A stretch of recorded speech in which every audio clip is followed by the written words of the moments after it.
After years of rumors, a mountain of leaks, and a couple of bombshell trailers, the fog around Grand Theft Auto 6 is finally starting to clear. But with so much noise out there, it's tough to know what's legit and what's just, well, speculation. That's what we're going to do today. We're boiling it all down, everything we really know, into one place. So let's just jump right in. This is it.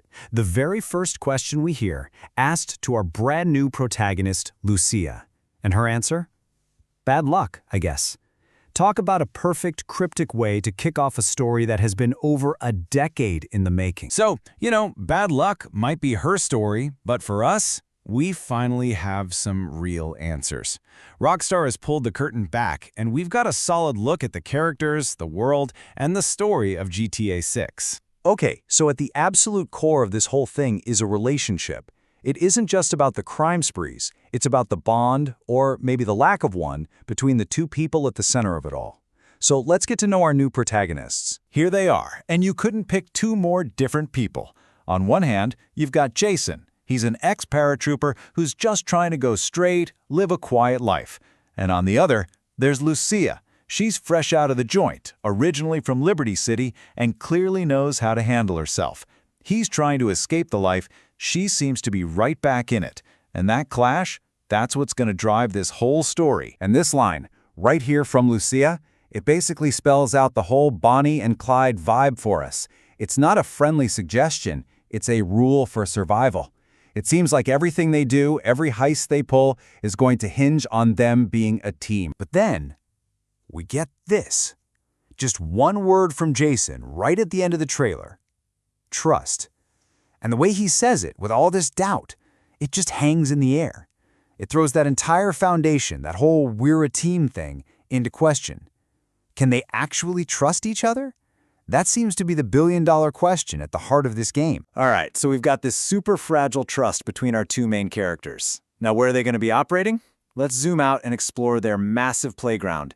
Welcome to the state of Leonida, which is Rockstar's supersized, totally satirical take on Florida. And at the heart of it all, of course, is the return of Vice City. But listen, this is not the 80s city you remember. No way.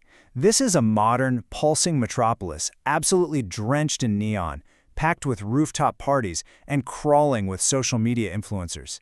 It's just pure, beautiful chaos. Then, if you head south from the city, you'll hit the Leonida Keys. This is actually where Jason and Lucia's story kicks off.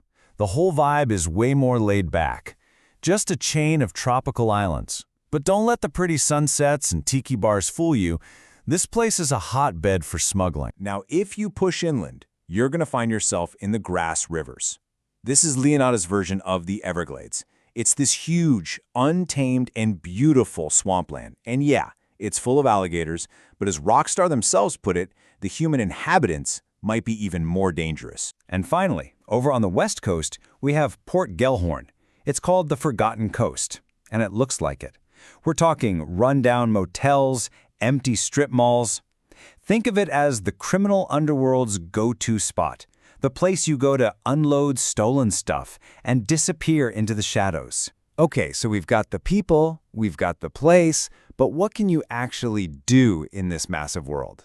Let's get into the good stuff, the gameplay.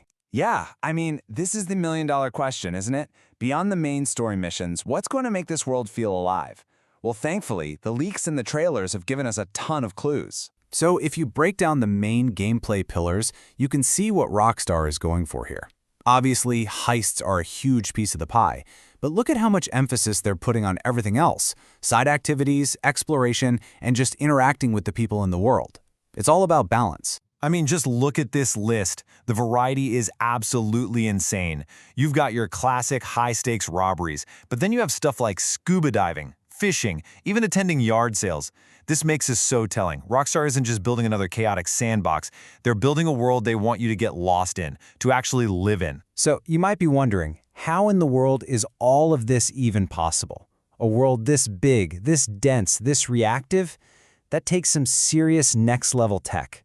So let's pop the hood and look at what's making all this magic happen. Okay, I know this sounds super technical, procedural animation retargeting, but stick with me because the impact is huge. Based on a real patent from Rockstar, This system basically uses AI to make one animation, like walking, fit perfectly on any body type in real time. So what's the big takeaway for us? It means the fan-favorite weight and muscle system from San Andreas is almost certainly coming back. And it's not just about how people look, it's about how they act. Another patent points to something called personality-driven AI. This means NPCs aren't just robots walking on a set path anymore, they'll have actual personalities. So if a car crashes, one person might panic and run, another might pull out their phone and start recording, and someone else might actually try to help.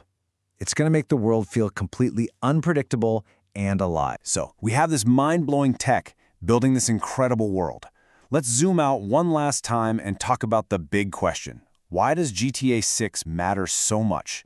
Not just for us gamers, but for the entire entertainment landscape. And wow, this timeline really says it all, doesn't it? By the time it launches, it will have been 13 years since GTA 5. 13 years. The amount of time, money, and sheer ambition being poured into this thing is on a scale we've almost never seen before in entertainment. And you can see that ambition in the business side of things, too. The rumored pricing shows multiple editions, which is pretty standard. But the really interesting part is the staggered access to GTA Online.